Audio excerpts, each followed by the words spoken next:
Welcome to Mogobe Nuggets of Wisdom podcast. My name is Mompoloki Lerumo Mogobe. Our objective is to enthuse, inspire, energize, and empower entrepreneurs and entrepreneurs of all stripes here in BW and beyond. We do so by inviting these entrepreneurs and entrepreneurs into our makeshift studio. Sometimes we call them to the restaurant, sometimes we go to our studio, and we ask them to share their experiential knowledge, their experiences and their expertise.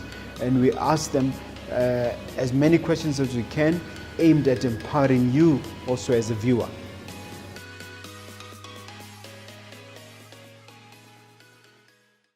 Hello dear viewer and listener, my name is Mompoloki Lerumo Mogobe. I welcome you to another episode of Mogobe Nuggets of Wisdom podcast. Always a delight, always a pleasure to bring you life-changing, cutting-edge business information. And I have a guest, a beautiful guest, in the sense that they've got beautiful information which is going to impact you. Can you introduce yourself, sir? Yes, my name is Tumo Maokisa, popularly known as Adiva. Yes. Share your background. Tell the viewer who you are and... Yeah, so Tumo is a traveler and digital content creator. And yeah, so for the past 10 years, I've been working mostly on... So for the past 10 years, I've been working mostly on digital platforms, working mostly with social media and other digital marketing tools. And then now I've gotten into the space of creating digital content. Mm-hmm. I think that's where the space is going to, because that's where you can differentiate yourself better. Yeah. What about professional training? So, I mean, my training is mostly in the English language and psychology, but I'm also certified as a corporate trainer. Also have a certification in the diamond industry as well. So I kind of always find my way into different fields. Okay. Yeah. When you say you're certified in the English language, what do you mean? I have a degree from the University of Botswana in English and psychology. Oh. Yes. Okay. So yeah, studying languages and such. Mm-hmm. Yeah. And have you practiced any of that? I think my work on a daily basis requires articulation in English. I write a lot. I write scripts for my content. I write scripts for content for clients, and I also blog as I travel around the world. Okay. Yeah. So are you a professional blogger? Yes, I am. My blog is at tumomaokisa.life, and that's where I share everything to do with my life and everything else. And how did you gravitate towards the blogging business? I think just out of traveling, one of the things is that you want to share those experiences. And one of the very first things that got me into it was a project I was working on in China called Hangzhou in my heart. So Hangzhou, which is the city, the where the headquarters of Alibaba is. Mm-hmm. Yes, so we went there to work on a tourism magazine. It was a short little blog about the cultural exchange program that we were on. And ever since then, I've just always thought, it's interesting to share these stories with people who would love to either visit those places or people who cannot visit the many places I traveled to. Hangzhou in my heart. Hangzhou in my heart. So they were promoting the city. They were promoting the city, and they wanted travelers from all across the world to come and share their little experience of what has happened since they've been there. Yeah. So what does it entail? You go to a city, take pictures, and you blog about it? Yeah. So now I'm combining multiple avenues, which is blogging, which is writing and taking pictures, and also vlogging, which is going around with my video camera at the same time and sharing the videos of those experiences myself. Okay. Are there plenty of such people, or are you one of the very few in Botswana? There's plenty, and that brings me to something that I'm working on. I think we'll talk about that later. Go ahead.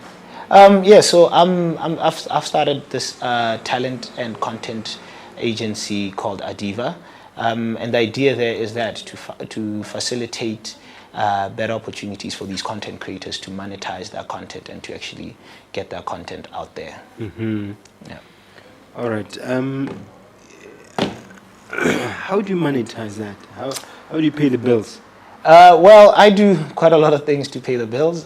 Firstly, consulting for clients as a digital marketer, and also creating content for clients as I go around. I've worked on website projects all the way as far as Ethiopia. I've worked on social media and web e-commerce solutions for clients as far as Monaco as well. So I'm always working with people as I'm traveling along, and that keeps me on the road. How many countries would you say you've been to? So far, I've been to 25 countries. Yeah. Wow. Yeah. And the number is growing. Oh yeah, I intend on growing that number for as long as I'm alive. And, What's the outlook for 22? For 22, the outlook, so I've focused a lot of my energy now on the African continent, because I think the story of Africa hasn't been told as well. So I want to focus on traveling the African continent and sharing those stories of the African continent with everybody, Africans here on the continent and people in the diaspora who'd like to connect to the African continent. Okay. Yeah. What is the House of Fame, and can you share the experience behind it?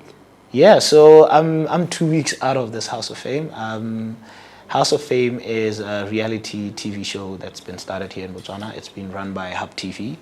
And I was back home after my travel was interrupted by COVID-19, and I thought I would take a shot at it. And yeah, found myself in the House of Fame. It's just 12 strangers coming together to live for strangers about 8 weeks. From where? From all over. So everybody sent in their video audition to get a chance to be in the house, and we were all selected to be in the house. And it was... Where was the house physically? The physical house was just outside of Gaborone in Tokyo. Yeah. And you won?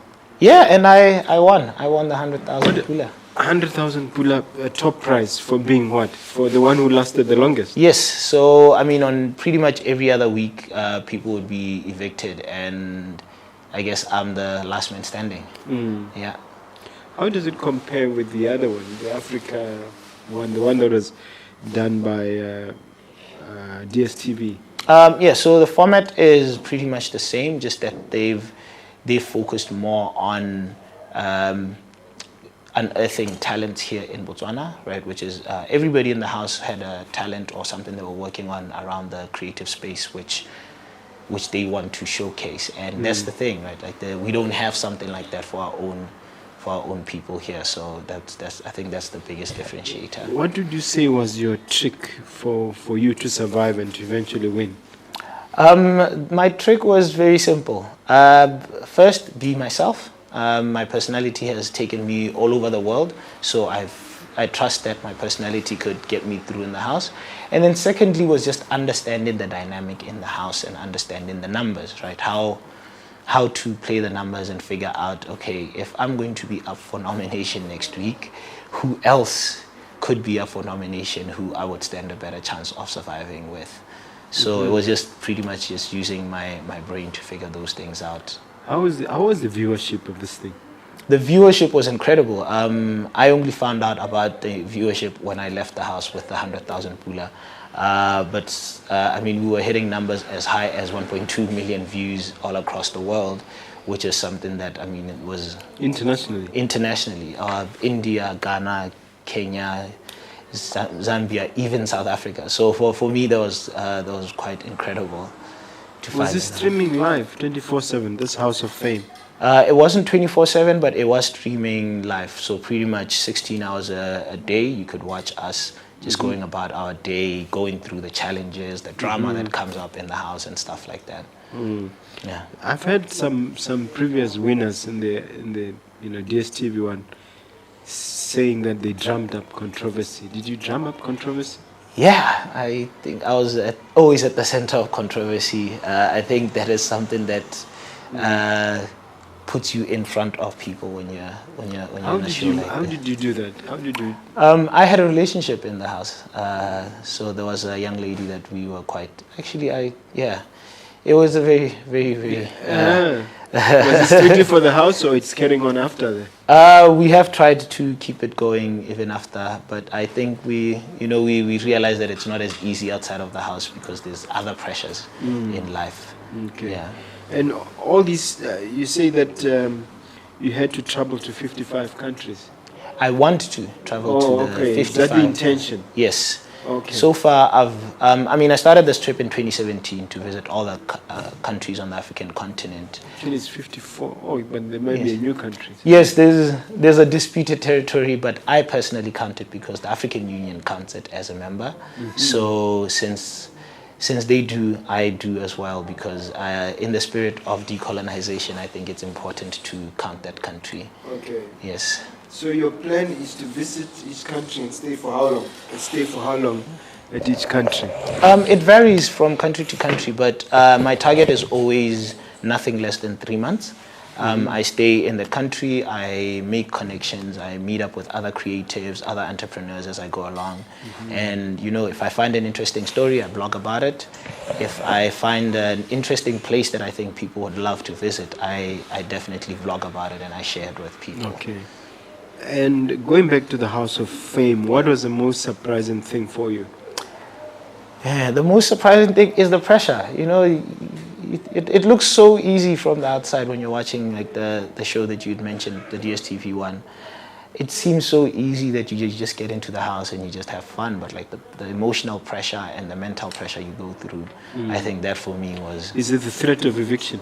Just looming large all the time? It's everything. The threat of eviction, realizing that everybody as well is playing their own game and you can never really know what is true or not in the house. So Okay. yeah. Controversy sells, shock and awe. Yeah. Give us shocking. an example of that working for you. One of the things is just relationship drama.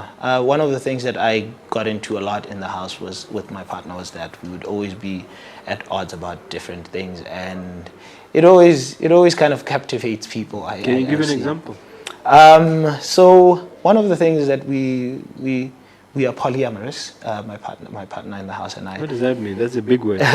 Polyamorous just simply means that you ethically love more than one person. Oh. Yes, which is a more... So you're a potential polygamist? Polygamy is one form of polyamory, but it's a form of polyamory that I wouldn't want to yes. Get into, yeah. Yes, so in the house we had a throuple, which is 3 people dating or seeing each other. And I thought that was very... So it was you and 2 other ladies? Yes. So they didn't mind? Oh no, it was an agreed upon thing. That's why I said a very ethical way of loving multiple people. And yeah, so it's something that seemed to captivate. Is it going to disgust conservatives? Pardon? Is it not going to disgust I should assume so, but I think also on the conservative side you have people who are more open towards the polygamy side of things. So I think it's a much easier thing to digest in that sense. Yeah. Yeah. So why do you then call it a shock and awe factor? I think shock and awe because as much as we do know, it happens, but people are not very public and open about it. And I think it was very interesting to be able to do that in a very open setting where everybody could now have to say, okay, so this is something that does happen. So it ran over a period of 12 weeks, right? A period of 8 weeks. 8 weeks. So there was 8 weeks. How many evictions per week? It depended on who was kept in, how people voted. Sometimes it was one person, sometimes it was 2 and people. all these people are from Botswana? Yes, this was all Botswana, different creatives, fashion designers, singers, actors, digital creatives such as myself. So it was... Yeah. Who did you consider your biggest threat in the house? In the beginning, my biggest threat was Tumi Bear. Yeah, no, her confidence and just the way she carried herself and the way she articulated herself was quite... She was the first person that I met in the house who I thought, ooh, she could actually win this. And then, I mean, she was later evicted. And then somebody else that came on was Goose. The day he got to the house and we just were having conversation and I realized, this guy is really smart, you know? And that kind of stuck out for me. I was like, okay, these people could have a... So how did you outmaneuver them? I outmaneuvered them by understanding the numbers. It's a numbers game, both on the outside and on the inside. You have to figure out who's going to nominate who and who gets to... How could you possibly know? You guess based on people's relationship. And that's where my study of psychology came in very handy because I kind of had a profile of everybody in the house. I kind of knew how they interacted and how the social dynamics worked. And I used that to my advantage. Okay. Did your background in the digital, space help you? Yeah, I think it does because, one of the things that I did quite a lot is sharing my knowledge of the digital landscape here in Botswana and globally as well. And I think that's something that, So did you weaponize it to your advantage? weaponize in the sense that like branding, positioning. So like I travel around with a prop. It's an Elmo doll, and I just had it everywhere in the house. So Elmo doll. yeah, it's a doll, Elmo from Sesame big? Street. Yeah. It's about this big. Yeah. Yes, I couldn't bring it for today's interview, but it's something that I carried around with me, and it was always somewhere around in the house. Yeah. So that's kind of like just always making sure that there's a piece of me somewhere in the house. I had my pictures on the fridge, and my pictures everywhere in the house. So it was just kind of always trying to make sure that you are visible, even when you're not there. You're part of the All the conversation. people who were voting were from Botswana. Yes, so voting was open to all local people here in Botswana. Okay. Do you think you want to take on Africa? Is there going to be an African one? Yes, I think so. I would love to do that. And since I'm already traveling the African continent, I want to do that and take the House of Fame brand everywhere else across the continent and even across the world, because there were viewership as far as India, Brazil. So it's really incredible that people found the show. So they allowed these Brazilians to watch but not to vote? Yes, so now That's not fair. Well, I mean, it was a show for Botswana in the beginning, but I think, it should be interesting to figure out how everybody else around the world can participate in that. What interest did they have internationally? What sort of comments did they have? I think they were just interested in seeing something different. There were, one of the comments that the producers did share with us was that they thought the people just looked like regular old people. And it wasn't people who look curated, in a sense that like all of them we were all different, but we also just came together so well. Yeah. And so I think people really loved that, how natural and organic it was. Yes. And what's the future for House of Fame? Fame, yeah. I think it would definitely go international, because after seeing those numbers, I think it is the only logical step for the next show for it to go international. And did it make money? I should think so. I'm not privy to the rest of the details about the show, but I should think they must have figured out a way to do that. All right. You intend to launch a talent and content agency. Yes. Tell us about that one. Right. So just right off the bat, it's something that I've always thought about, collaborating with other content creators. So now, after House of Fame, I figured, it would be a lot better to extend the extensive network of people that I have, both globally and here in Botswana, and to give that network access to other content creators and say, if you want to exist in a managed environment where there's camera equipment for you to record, there's microphones for you to record your podcast, but also there's a team of people working with you to take your brand to higher highs, because many content creators are not able to access these opportunities.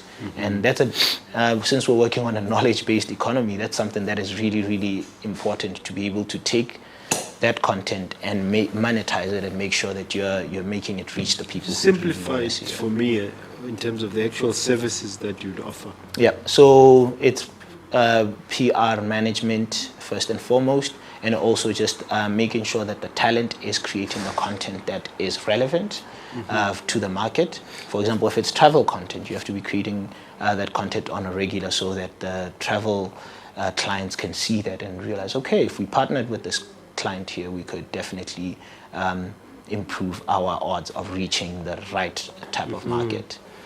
Okay, who else is part of this agency? So far, one of the other contestants, Goose, is somebody who's very much interested in this. He was my second runner-up, so I think it would be interesting that he would also be somebody interested in this. I've already started talking with the rest of the housemates as well. But the idea, again, is to get it to as many people as possible. And a friend of mine, Kabotimela, he's a former Movango actor. Wow. Yes, so he's somebody that I've talked about with this, and he's keen on being a part of that because. And you'll be based right here in Gabs. Yes, so the idea is to start here in Gabs, but eventually reach out to. If you're looking for accommodation, you should approach us at Mogobe Inc. Oh, definitely, We might offer offer you one of our commercial properties. That would be amazing. That would be incredible. I'll refer you to my operations team if you're interested. That would be lovely. Okay, so now, would you say that this experience at the House of Fame was a climax of your life, or have you reached greater heights before that? I think it was an incredible experience, but I know myself. I'm a thrill seeker, so I love to go out and look for adventure. That's why entrepreneurship is something. But so far, would you say it was the ultimate sort of adrenaline rush? I think the biggest adrenaline rush for me has to be bungee jumping in India in the Himalayas. Yeah, but it is definitely up there with that because it was exhilarating. It was very engaging. Every single day, you didn't know what would happen. So it's definitely something that is thrilling. Yeah. Do you think it strengthened your entrepreneurial muscles, and if so, how? Definitely. I got to interact with other young creative entrepreneurs in Botswana who are definitely on that path to greatness. And it emboldened me to say, if I am worthy to be with these people here, then I should definitely be worthy to reach much, much higher heights. Yeah. And what would you say are the unique challenges of the House of Fame? The biggest unique challenge, honestly, has to be just being confined to the location. You know, I think everybody has kind of gone being through denied social media. Yes, being denied your mobile phone and that access, and not actually having access to the outside world, and knowing that the only world that exists is the House of Fame.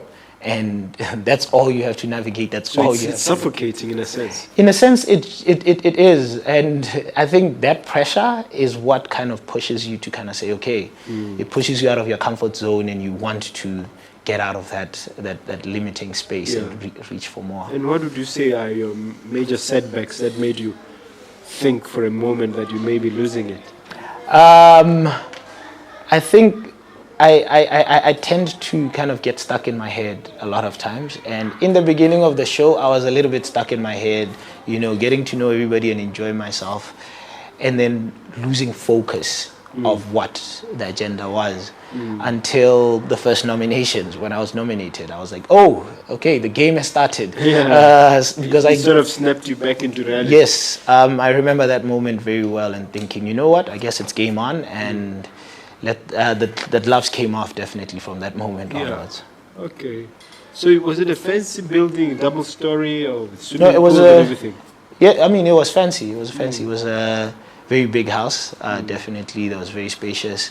The decor was absolutely incredible. It and was if nice. one wants to have sight of it, what do they do? Pardon? Is it a way of checking it out online? Yes, there's a tour of the house on the House of Fame page, and as well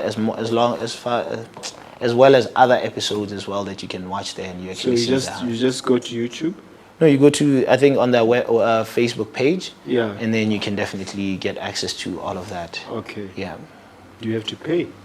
There's certain content that is paid content which is available on the Hub TV app. Yeah. So you definitely have to pay for that to get access to the more thrilling parts of the show. I was going to ask you about the intrusiveness in terms of your privacy. Yeah. Where you even have cameras in your bedroom and in your bed. Yeah. How terrible was that? How good or how bad was that? The intrusiveness. I think at first I thought it would be very intrusive, but I'm also quite a very open person. I live my life openly. I share my life on the internet already. So I think it was just a matter of just adjusting to the fact that there's always a camera. Everywhere you look, there's always a camera. But it wasn't as difficult for me. But I did see how it was difficult for the other housemates, because you could see that, there's just the self-consciousness that comes with having eyeballs on you 24/7. Yeah, because I would imagine that you wouldn't be open, being intimate with your two partners. Yeah.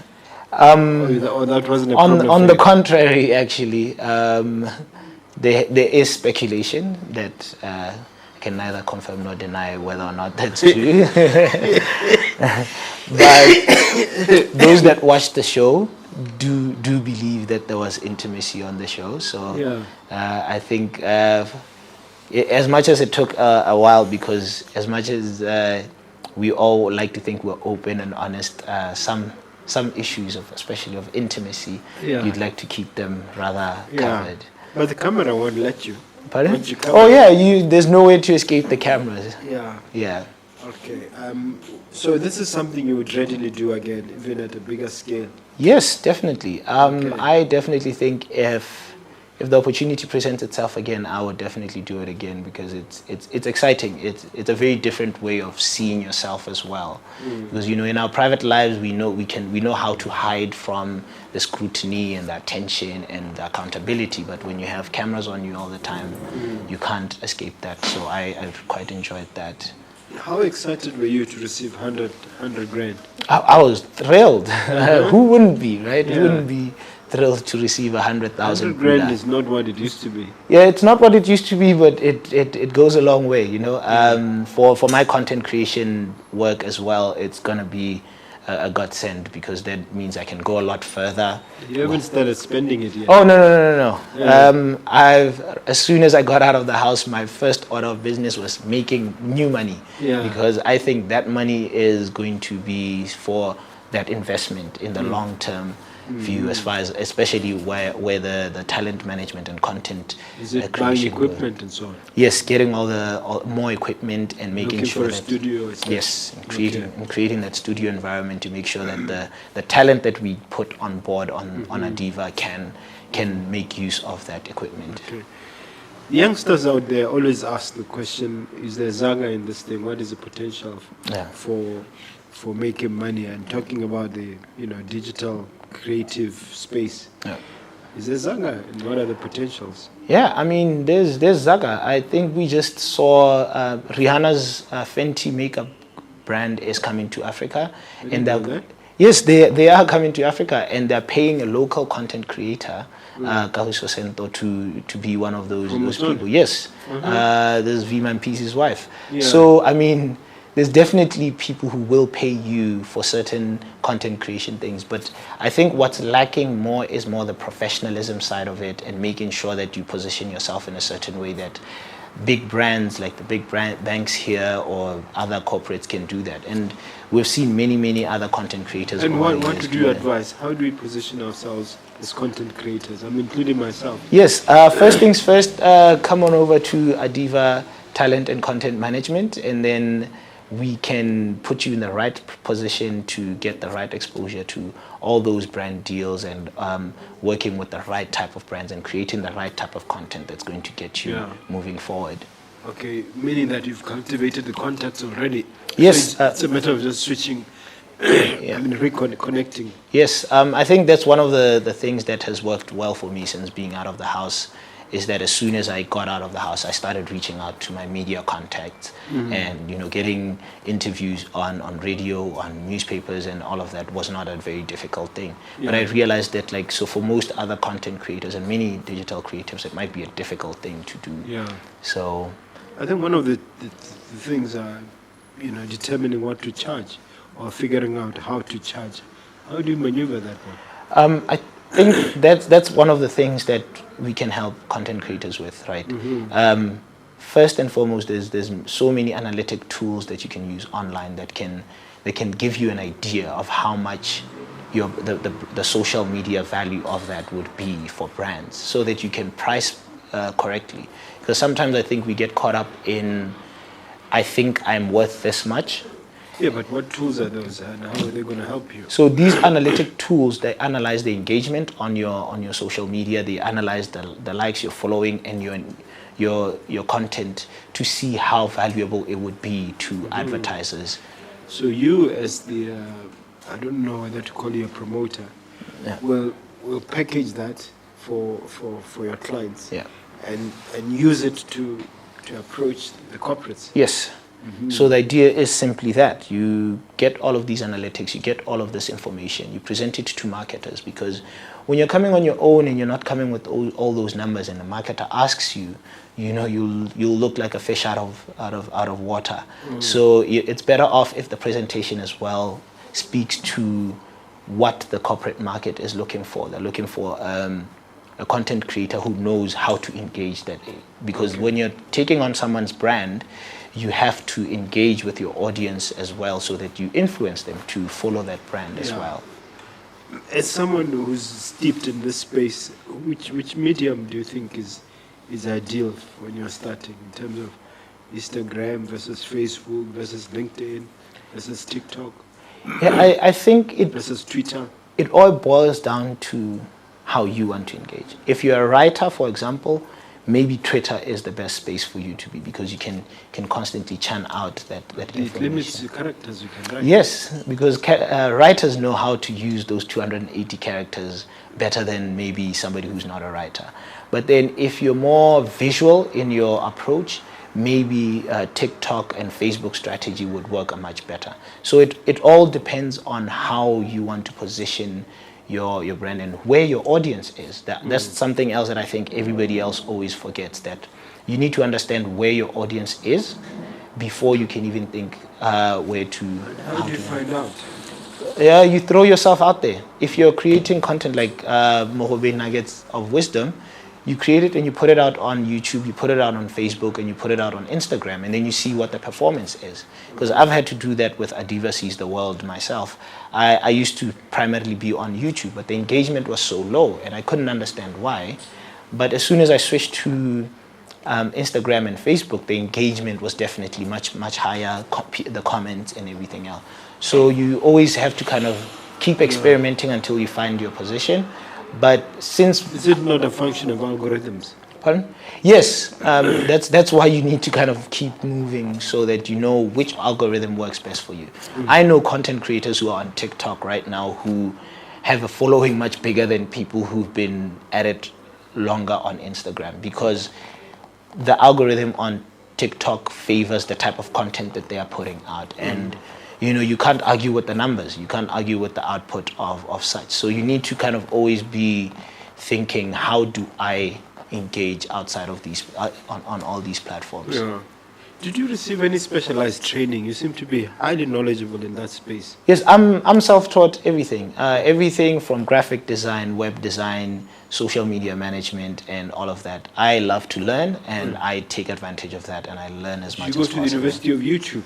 I've gone to the University of YouTube, but I've also gotten certified with Google as well for all of these things. Google what? So Google Garage is a platform that Google has set aside for people who want to get accredited, especially with these digital tools. Yeah. So it's a place where you can easily go to and get your accreditation for, especially the AdSense advertising and all of that, social media and all of those other tools. And there's many other places as well. Like Coursera is one such platform as well. What does Coursera do? Coursera is basically a university online, and you can learn from the best lecturers from across the world, everywhere from like the Ivy League universities in the United States of America. COSERA? Yes. Okay. And you pay a certain amount? Yes, some of the courses are free, but the more valuable courses, of course, you have to pay to get your certification. Yeah. And yeah, that certification is as good as most university degrees or certifications around the world. So it's worth it to go out there and learn through these online platforms as well. Okay. Yeah. And now I want to go back to the House of Fame, because it just fascinates me too. And, when is season 2? I think we will have to wait on the producers for that, but given the reception and the international engagement that the show got, they should be working hard to get it out as soon as possible. Okay. and obviously once you've won, you can't come back. It stands to be seen. I don't know how that's going to work, but if I did have an opportunity, I would definitely jump on it again. And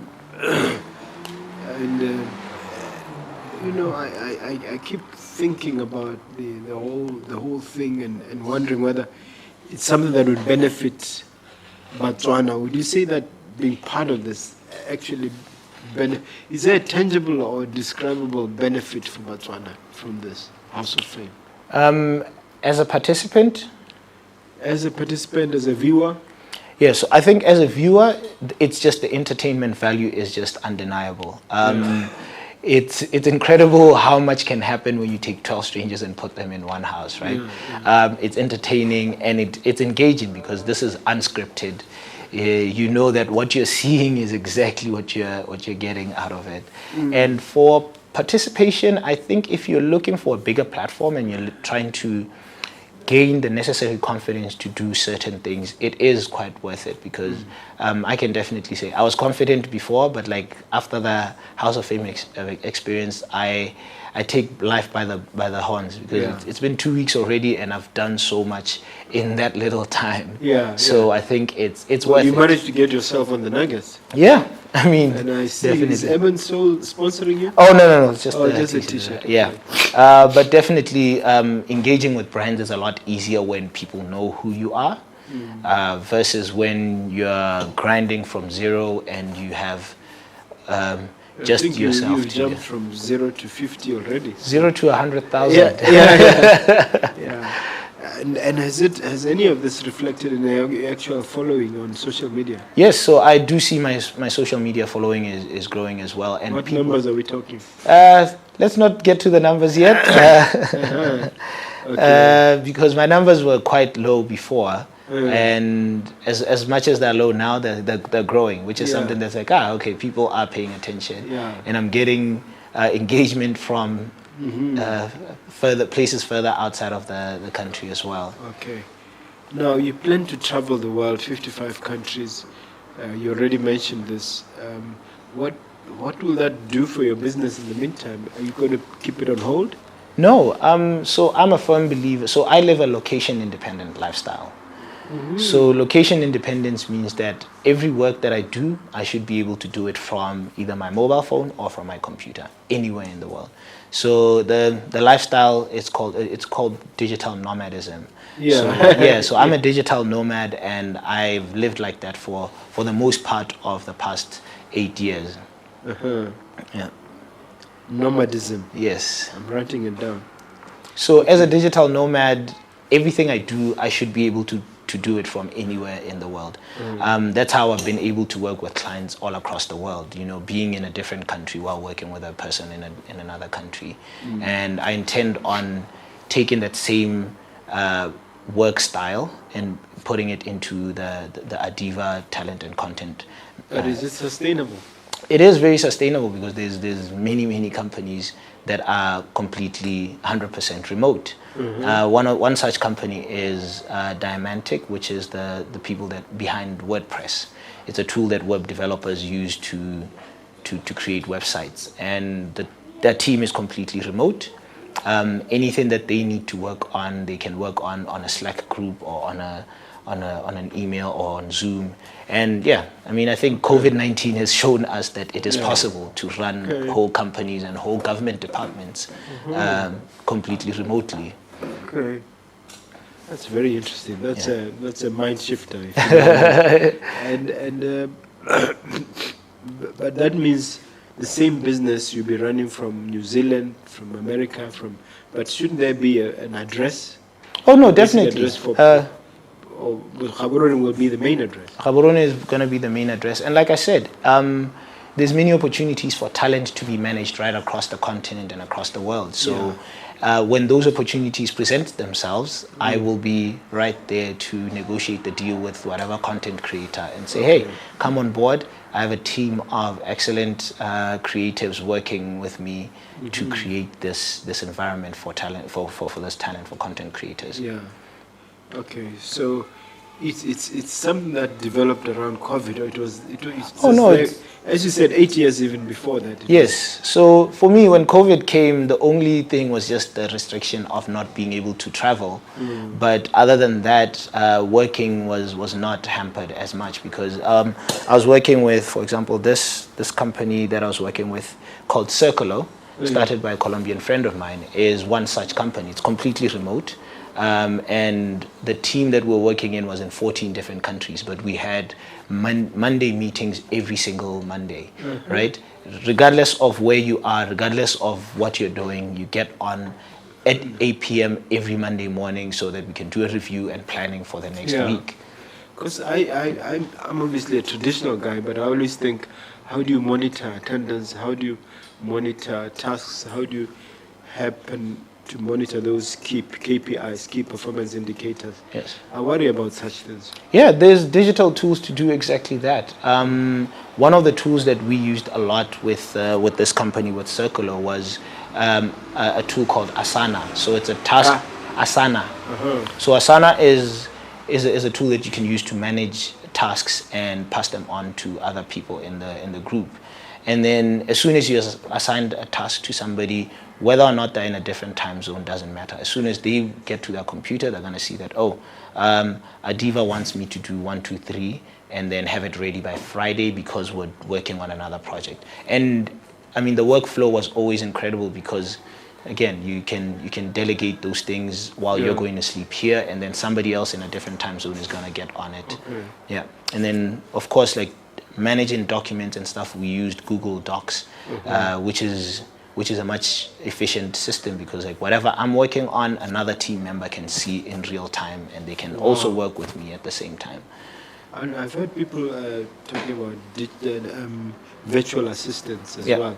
Do you incorporate virtual assistants into your system, and how does that work? So one of the people who would, in a traditional sense, be an office manager when I was working for Circulo was one such person. She was a lady in Colombia, and her job was that, right, to keep the whole thing running, the operation running, making sure that all of those things, and that's what the job would have been, right? A virtual assistant, somebody who's virtually working with you, even though they're not in the same space with you. Yeah. And it fascinates me that there's a Motswana who's actually been doing this stuff for 8 years. Oh yeah. So for me, I find that fascinating.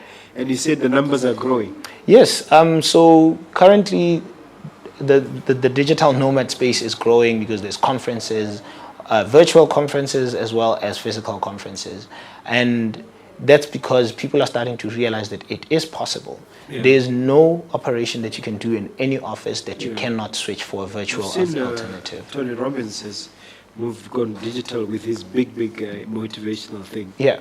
He has a screen full of thousands of people, and he's just sitting in a room. Yeah. And I mean, it's the future, honestly. It's the future of what work is going to look like. As much as there's going to be resistance from the more traditionally inclined side. I should be concerned as an owner of commercial property. It doesn't mean my property is going to become irrelevant. Oh, no, not necessarily. One other thing that still stays, and this is something that I do a lot when I'm traveling, is we find co-working spaces, which is just environments where people, freelancers, entrepreneurs working together. And then as a digital nomad, that's one thing that I like to do, to find community of people who are working. And that could be a pivot that you could be looking at as well. Yeah, because in the future, I guess the change will be much more rapid. But now that it's still slow, you have time to prepare for that. Okay. Now let's talk about your brand Adiva. Yeah. What's in it in terms of the future? If we were to grab the crystal ball, what does the future look like for brand Adiva 10, 15 years down the line? I think the future is pretty incredible. What we're building here is a Pan-African company that's going to make sure that talent all across the continent is getting the right type of attention and the right type of money paid for that talent. And I think that's the one thing that I want to make sure happens, by making sure that I take this brand and I run with it across the whole continent and make sure that everywhere you go, if you're looking for content creators, if you're looking for influencers, if you're looking for talented people to get your brand across, it's going to definitely be. Yeah. Okay. Just curious as to whether you've applied your mind to this recent development of the formation of the Ministry of Entrepreneurship, whether you see a way in which it's going to impact us creatives and entrepreneurs in general? Yes. Actually, I saw it this morning, and I was quite excited to see that, because it's something that I've been saying we need. We need a whole department dedicated to just making sure that people who are problem solvers and they are willing to build businesses on top of those problems can go to a particular place and get that assistance. Because how else are we going to solve the problems in our countries if the biggest problem solvers, like yourself included, cannot have that facilitation that they need? Yeah. Yes. So I think it's a much welcome development, and I think it's something that is going to make it far much easier for entrepreneurs in our country to definitely reach those heights. And yeah, it would be interesting to see how the consultative process is going to go with other entrepreneurs who already made it in the industry. Yeah. Well, here's a chance to ask me a question. You have a question for me? Yeah, I have several questions, but I will stay here. Max, normally allow one. For some reason, I'll allow you two. Right. So the first question is just looking at the portfolio of companies that you have here, right? How do you do it? How do you manage to go from a law firm, property, cleaning, restaurant, everything? It has to do with God's grace, and answer that question a lot. And it also has to do with a determination to succeed. But I'm fortunate in that I've got a good teams. Yeah. So I'm more of a manager of managers myself. I mean, the law firm has a senior person running, so does a property. It's got key managers. So my job is to just make sure that these managers are capacitated, and if there's a problem that needs to be solved, I'm part of that solution. Yeah. So it's worked out beautifully, and, definitely. and I think we're just getting started. Yeah, no, I would love to see where the Mogobe name goes from here, because it's already so big. Thank you. One other question though, like since I get two questions. Yeah. I want to know if you would be interested in, I don't know, some form of mentorship, in some form of sharing your nuggets of wisdom, because we come here to share nuggets of wisdom, but I believe there's a lot more nuggets of wisdom on the other side of the table. You should ask that. Yeah. I have a two-pronged answer. One is I'm already offering mentorship for real estate mentorship. I'm actually meeting with a group every fortnight, and I'm giving them a ready material and encouraging them to watch podcasts, and then in between we're on the same Facebook, WhatsApp group, and we're encouraging each other. So I'm doing mentorship. This is the second year running, real estate mentorship. I'm also doing some other form of mentorship through Angel Network Botswana. This is an organization we started 2 years ago with about 50 entrepreneurs who are investing their hard-earned money through Angel Network Botswana into companies that are, or startups that are investable and startups that are scalable. So I'm head of the mentorship committee within that organization. So I mentor, obviously because of numbers, a lot of people will say, mentor me. Because of numbers, we try to restrict it to those who are really, really super serious and those most deserving. So it's an ongoing effort, and I hope that in the long run, it will get the desired benefits in terms of young entrepreneurs coming to the ecosystem and having an impact. No, that's incredible. I would love to actually get on board with that. You'll talk to Andy and he'll see how we can onboard you. Definitely. On that. All right. Here's a chance as we wrap up to look at that camera and leave that viewer something inspirational, something motivational as we wrap up our conversation. You look at that camera. Right. Something inspirational and motivational.